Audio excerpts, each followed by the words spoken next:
إن الذين كفروا لن تغني عنهم أموالهم ولا أولادهم من الله شيئا وأولئك هم وقود النار كدأب آل فرعون والذين من قبلهم كذبوا بآياتنا فأخذهم الله بذنوبهم والله شديد العقاب. قل للذين كفروا ستغلبون وتحشرون إلى جهنم وبئس المهاد. قد كان لكم آية في فئتين التقتا فئة تقاتل في سبيل الله وأخرى كافرة يرونهم مثليهم رأي العين والله يؤيد بنصره من يشاء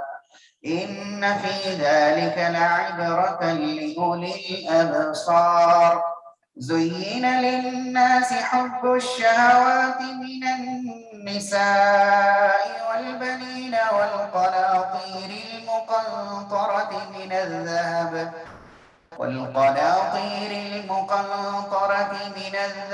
والفضة والخيل المسومة والأنعام والحرث ذلك متاع الحياة الدنيا والله عنده حسن المآب. قل أنبئكم بخير من ذلكم للذين اتقوا عند ربهم جنات تجري من تحتها الأنهار خالدين فيها وأزواج مطهرة ورضوان من الله والله بصير بالعباد. الذين يقولون ربنا إننا آمنا فاغفر لنا ذنوبنا وقنا عذاب النار. الصابرين والصادقين والقانتين والمنفقين والمستغفرين بالأسحار شهد الله أنه لا إله إلا هو والملائكة وأولو العلم قائما بالقسط لا إله إلا هو العزيز الحكيم. إن الدين عند الله الإسلام وما اختلف الذين أوتوا الكتاب إلا من بعد ما جاءهم العلم بغيا بينهم ومن يكفر بآيات الله فإن الله سريع الحساب. فإن حاجوك فقل أسلمت وجهي لله ومن اتبعني وقل للذين أوتوا الكتاب والأميين أأسلمتم فإن أسلموا فقد اهتدوا وإن تولوا فإنما عليك البلاغ والله بصير بالعباد. إن الذين يكفرون بآيات الله ويقتلون النبيين بغير حق ويقتلون الذين يأمرون بالقسط من الناس فبشرهم بعذاب أليم. أولئك الذين حبطت أعمالهم في الدنيا والآخرة وما لهم من ناصرين. ألم تر إلى الذين أوتوا نصيبا من الكتاب يدعون إلى كتاب الله ليحكم بينهم ثم يتولى فريق منهم وهم معرضون. ذلك بأنهم قالوا لن تمسنا النار إلا أياما معدودات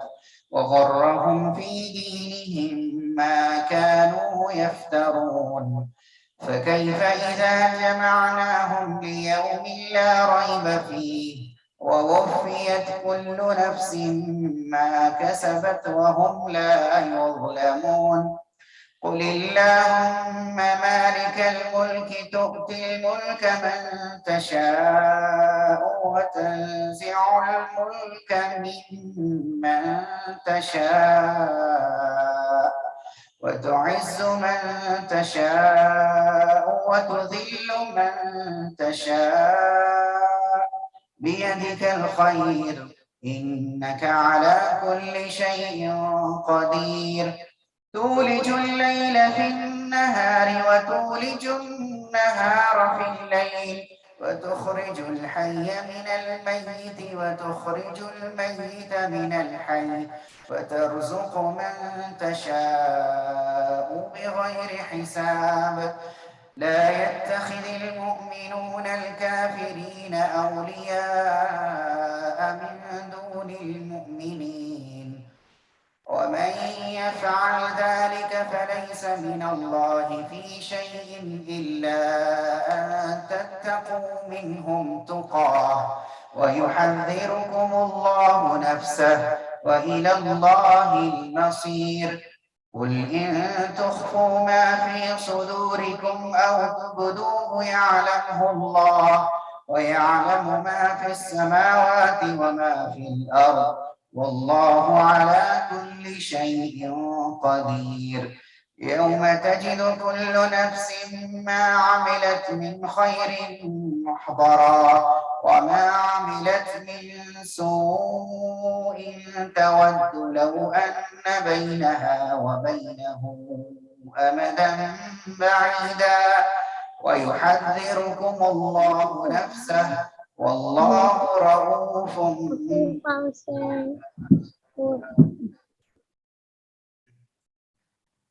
हम लोग पढ़ रहे हैं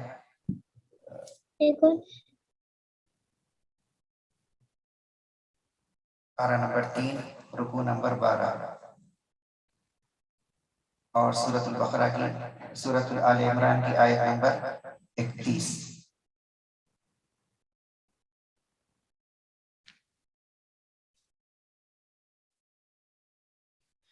قل إن كنتم تحبون الله فاتبعوني يحببكم الله ويغفر لكم ذنوبكم والله غفور رحيم. قل أطيعوا الله والرسول فإن تولوا فإن الله لا يحب الكافرين. إن الله اصطفى آدم ونوحا وآل إبراهيم وآل عمران على العالمين ذرية بعضها من بعض والله سميع عليم. إذ قالت امرأة عمران رب إني نذرت لك ما في بطني محررا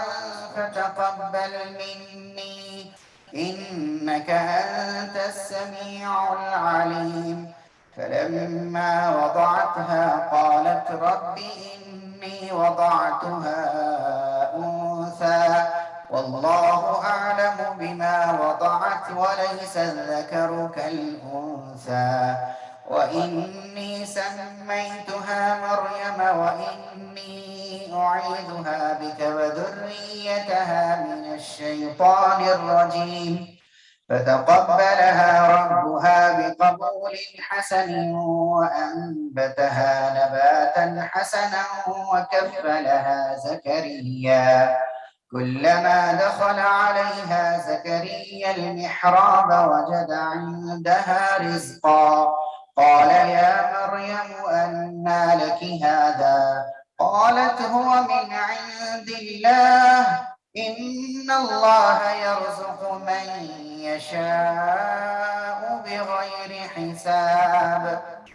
هنالك دعا زكريا ربه قال رب هب لي من لدنك ذرية طيبة إنك سميع الدعاء. فنادته الملائكة وهو قائم يصلي في المحراب أن الله يبشرك بيحيى مصدقا بكلمة من الله وسيدا وحصورا ونبيا من الصالحين. قال رب أنى يكون لي غلام وقد بلغني الكبر وامرأتي عاقر قال كذلك الله يفعل ما يشاء. قال رب اجعل لي آية قال آيتك ألا تكلم الناس 3 أيام إلا رمزا واذكر ربك كثيرا وسبح بالعشي والإبكار. وإذ قالت الملائكة يا مريم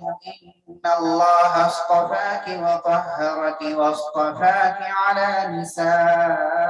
العالمين. يا مريم اقنتي لربك واسجدي واركعي مع الراكعين. ذلك من أنباء الغيب نوحيه إليك وما كنت لديهم إذ يلقون أقلامهم أيهم يكفل مريم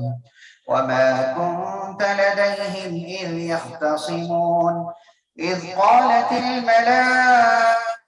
يا مريم إن الله يبشرك بكلمة منه اسمه المسيح عيسى ابن مريم وجيها في الدنيا والآخرة ومن المقربين ويكلم الناس في المهد وكهلا ومن الصالحين. قالت رب أنى يكون لي ولد ولم يمسسني بشر قال كذلك الله يخلق ما يشاء إذا قضى أمرا فإنما يقول له كن فيكون. ويعلمه الكتاب والحكمة والتوراة والإنجيل ورسولا إلى بني إسرائيل أني قد جئتكم بآية من ربكم أني أخلق لكم من الطين كهيئة الطير فأنفخ فيه فيكون طيرا بإذن الله وأبرئ الأكمه والأبرص وأحيي الموتى بإذن الله وأنبئكم بما تأكلون وما تدخرون في بيوتكم إن في ذلك لآية لكم إن كنتم مؤمنين. ومصدقا لما بين يدي من التوراة ولأحل لكم بعض الذي حرم عليكم وجئتكم بآية من ربكم فاتقوا الله وأطيعون إن الله ربي وربكم فاعبدوه هذا صراط مستقيم. فلما أحس عيسى منهم الكفر قال من أنصاري إلى الله قال الحواريون نحن أنصار الله آمنا بالله واشهد بأننا مسلمون. ربنا آمنا بما أنزلت واتبعنا الرسول فاكتبنا مع الشاهدين. ومكروا ومكر الله والله خير الماكرين. إذ قال الله يا عيسى إني متوفيك ورافعك إلي ومطهرك من الذين كفروا وجاعل الذين اتبعوك فوق الذين كفروا إلى يوم القيامة ثم إلي مرجعكم فأحكم بينكم فيما كنتم فيه تختلفون فأما الذين كفروا فأعذبهم عذابا شديدا في الدنيا والآخرة وما لهم من ناصرين وأما الذين آمنوا وعملوا الصالحات فيوفيهم أجورهم والله لا يحب الظالمين ذلك نتلوه عليك من الآيات والذكر الحكيم إن مثل عيسى عند الله كمثل آدم خلقه من تراب ثم قال له كن فيكون الحق من ربك فلا تكن من الممترين فمن حاجك فيه من بعد ما جاءك من العلم فقل تعالوا ندع أبناءنا وأبناءكم ونساءنا ونساءكم وأنفسنا وأنفسكم ثم نبتهل فنجعل لعنة الله على الكاذبين إن هذا لهو القصص الحق وما من إله إلا الله وإن الله لهو العزيز الحكيم فإن تولوا فإن الله عليم بالمفسدين. हम लोग पढ़ रहे हैं तीसरा पारा और रुकू नंबर 15 सूरत अल-बकरा की आयत नंबर 64. قل يا أهل الكتاب تعالوا إلى كلمة سواء بيننا وبينكم ألا نعبد إلا الله ولا نشرك به شيئا ولا يتخذ بعضنا بعضا أربابا من دون الله فإن تولوا فقولوا اشهدوا بأننا مسلمون يا أهل الكتاب لم تحاجون في إبراهيم وما أنزلت التوراة والإنجيل إلا من بعده أفلا تعقلون ها أنتم هؤلاء حاججتم فيما لكم به علم فلم تحاجون فيما ليس لكم به علم والله يعلم وأنتم لا تعلمون ما كان إبراهيم يهوديا ولا نصرانيا ولكن كان حنيفا مسلما وما كان من المشركين إن أولى الناس بإبراهيم للذين اتبعوه وهذا النبي والذين آمنوا والله ولي المؤمنين ودت طائفة من أهل الكتاب لو يضلونكم وما يضلون إلا أنفسهم وما يشعرون يا أهل الكتاب لم تكفرون بآيات الله وأنتم تشهدون يا أهل الكتاب لم تلبسون الحق بالباطل وتكتمون الحق وأنتم تعلمون وقالت طائفة من أهل الكتاب آمنوا بالذي أنزل على الذين آمنوا وجه النهار واكفروا آخره لعلهم يرجعون ولا تؤمنوا إلا لمن تبع دينكم قل إن الهدى هدى الله أن يؤتى أحد مثل ما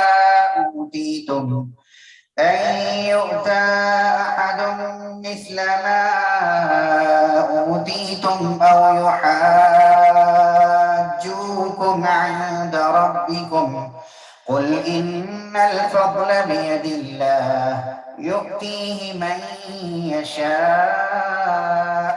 والله واسع عليم يختص برحمته من يشاء والله ذو الفضل العظيم ومن أهل الكتاب من إن تأمنه بقنطار يؤديه إليك ومنهم من إن تأمنه بدينار لا يؤديه إليك إلا ما دمت عليه قائما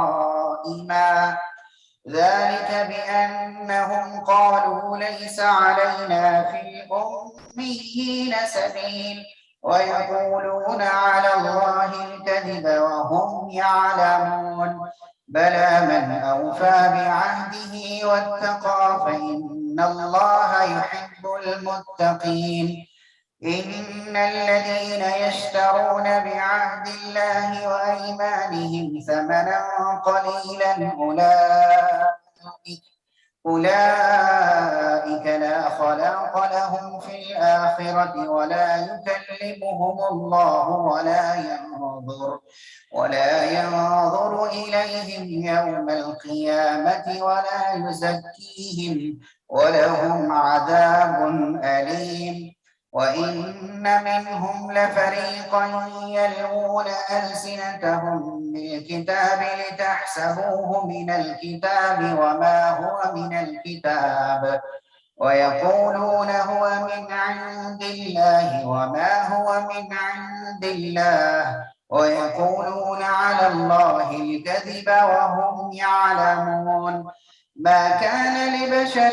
أن يؤتيه الله الكتاب والحكم والنبوة ثم يقول للناس كونوا عبادا لي من دون الله ولكن كونوا ربانيين بما كنتم تعلمون الكتاب وبما كنتم تدرسون ولا يأمركم أن تتخذوا الملائكة والنبيين أربابا أيأمركم بالكفر بعد إذ أنتم مسلمون وإذ أخذ الله ميثاق النبيين لما آتيتكم من كتاب وحكمة ثم جاءكم رسول مصدق لما معكم لتؤمنن به ولتنصرنه قال أأقررتم وأخذتم على ذلكم إصري قالوا أقررنا قال فاشهدوا وأنا معكم من الشاهدين فمن تولى بعد ذلك فأولئك هم الفاسقون أفغير دين الله يبغون وله أسلم من في السماوات والأرض طوعا وكرها وإليه يرجعون قل آمنا بالله وما أنزل علينا وما أنزل على إبراهيم وإسماعيل وإسحاق ويعقوب والأسباط وما أوتي موسى وعيسى والنبيون من ربهم لا نفرق بين أحد منهم ونحن له مسلمون ومن يبتغي غير الإسلام دينا فلن يقبل منه وهو في الآخرة من الخاسرين كيف يهدي الله قوما كفروا بعد إيمانهم وشهدوا أن الرسول حق وجاءهم جاءهم البينات والله لا يهدي القوم الظالمين. أولئك جزاؤهم أن عليهم لعنة الله والملائكة والناس أجمعين خالدين فيها لا يخفف عنهم العذاب ولا هم ينظرون إلا الذين تابوا من بعد ذلك وأصلحوا فإن الله غفور رحيم. إن الذين كفروا بعد إيمانهم ثم ازدادوا كفرا لن تقبل توبتهم وأولئك هم الضالون. إن الذين كفروا وماتوا وهم كفار فلن يقبل من أحدهم ملء الأرض ذهبا ولو افتدى به أولئك لهم عذاب أليم وما لهم من ناصرين.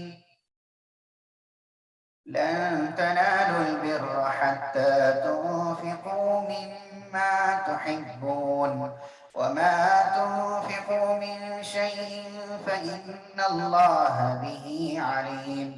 كل الطعام كان حلا لبني إسرائيل إلا ما حرم إسرائيل على نفسه من قبل أن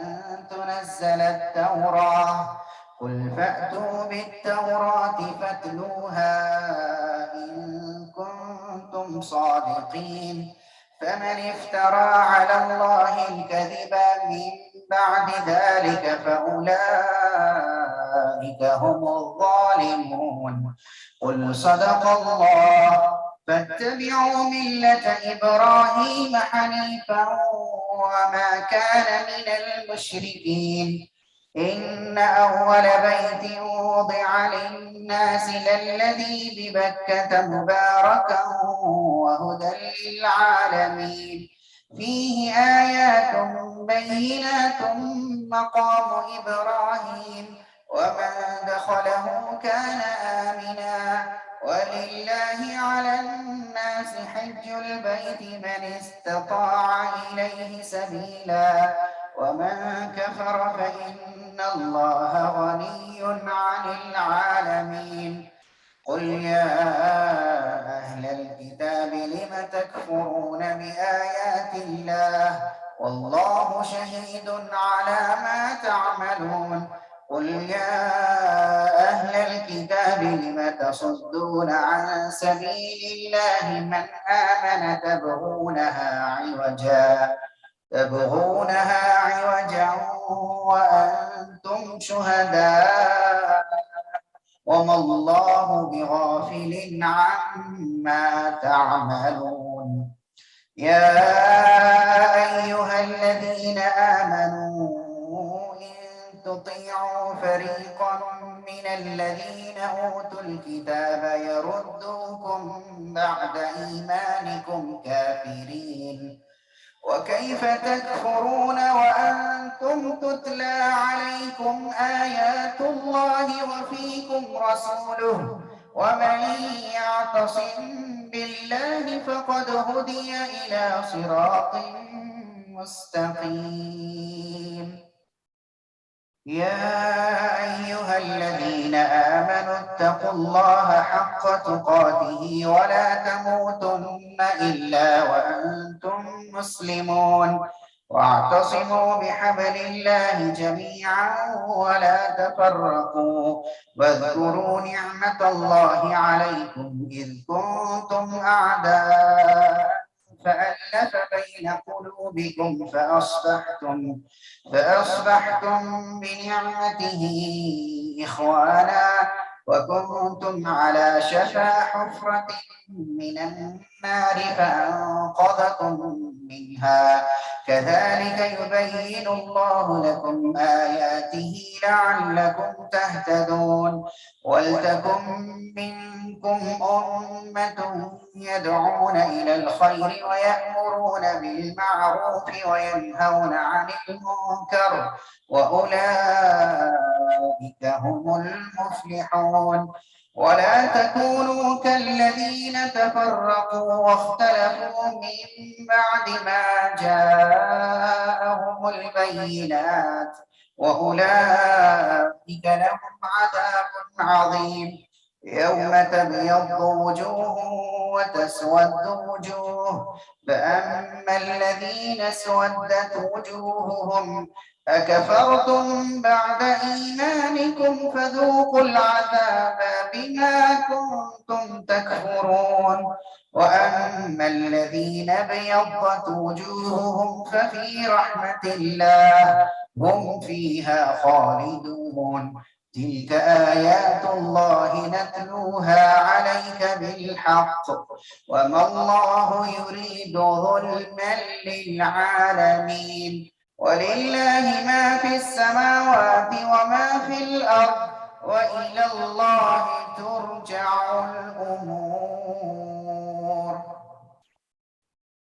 كنتم خير أمة أخرجت للناس تأمرون بالمعروف وتنهون عن المنكر وتؤمنون بالله ولو آمن أهل الكتاب لكان خيرا لهم منهم المؤمنون وأكثرهم الفاسقون لن يضروكم إلا أذى وإن يقاتلوكم يولوكم الأدبار ثم لا ينصرون ضربت عليهم الذلة أينما ثقفوا إلا بحبل من الله وحبل من الناس وباءوا بغضب من الله وضربت عليهم المسكنة ذلك بأنهم كانوا يكفرون بآيات الله ويقتلون الأنبياء بغير حق ذلك بما عصوا وكانوا يعتدون ليسوا سواء من أهل الكتاب أمة قائمة يتلون آيات الله آناء الليل وهم يسجدون يؤمنون بالله واليوم الآخر ويأمرون بالمعروف وينهون عن المنكر ويسارعون في الخيرات وأولئك من الصالحين وما يفعلوا من خير فلن يكفروه والله عليم بالمتقين إن الذين كفروا لن تغني عنهم أموالهم ولا أولادهم من الله شيئا وأولئك أصحاب النار هم فيها خالدون مثل ما ينفقون في هذه الحياة الدنيا كمثل ريح فيها صر أصابت حرث قوم ظلموا أنفسهم فأهلكت وما ظلمهم الله ولكن أنفسهم يظلمون يا أيها الذين آمنوا لا تتخذوا بطانة من دونكم لا يألونكم خبالا ودوا ما عنتم قد بدت البغضاء من أفواههم وما تخفي صدورهم أكبر قد بينا لكم الآيات إن كنتم تعقلون ها أنتم أولئك تحبونهم ولا يحبونكم وتؤمنون بالكتاب كله وإذا لقوكم قالوا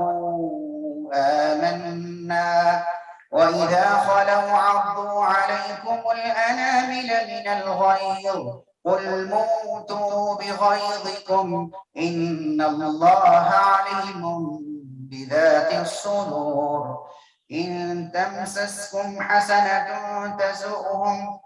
وإن تصبكم سيئة يفرحوا بها وإن تصبروا وتتقوا لا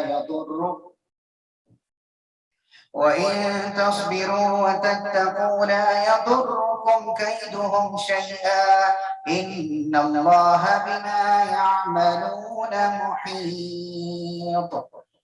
وإذ غدوت من أهلك تبوئ المؤمنين مقاعد للقتال والله سميع عليم إذ هم الطائفتان منكم أن تفشلا والله وليهما وعلى الله فليتوكل المؤمنون ولقد نصركم الله ببدر وأنتم أذلة فاتقوا الله لعلكم تشكرون إذ تقول للمؤمنين ألن يكفيكم أن يمدكم ربكم ب3,000 من الملائكة منزلين بلى إن تصبروا وتتقوا ويأتوكم من فورهم هذا يمددكم ربكم ب5,000 من الملائكة مسومين وما جعله الله إلا بشرى لكم ولتطمئن قلوبكم به وما جعله الله إلا بشرى لكم ولتطمئن قلوبكم به وما النصر إلا من عند الله العزيز الحكيم ليقطع طرفا من الذين كفروا أو يكبتهم فينقلبوا خائبين ليس لك من الأمر شيء أو يتوب عليهم أو يعذبهم فإنهم ظالمون ولله ما في السماوات وما في الأرض يغفر لمن يشاء ويعذب من يشاء والله غفور رحيم सदक़ल्लाहुल अज़ीम।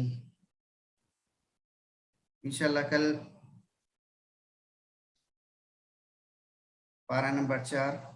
और रुकू नंबर 5 से कंटिन्यू करेंगे। तो ये तरीक़ा है सही कुरान पढ़ने का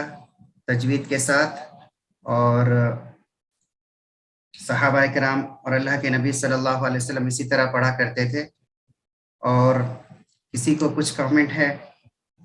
या कुछ फीडबैक देना है या कुछ पूछना है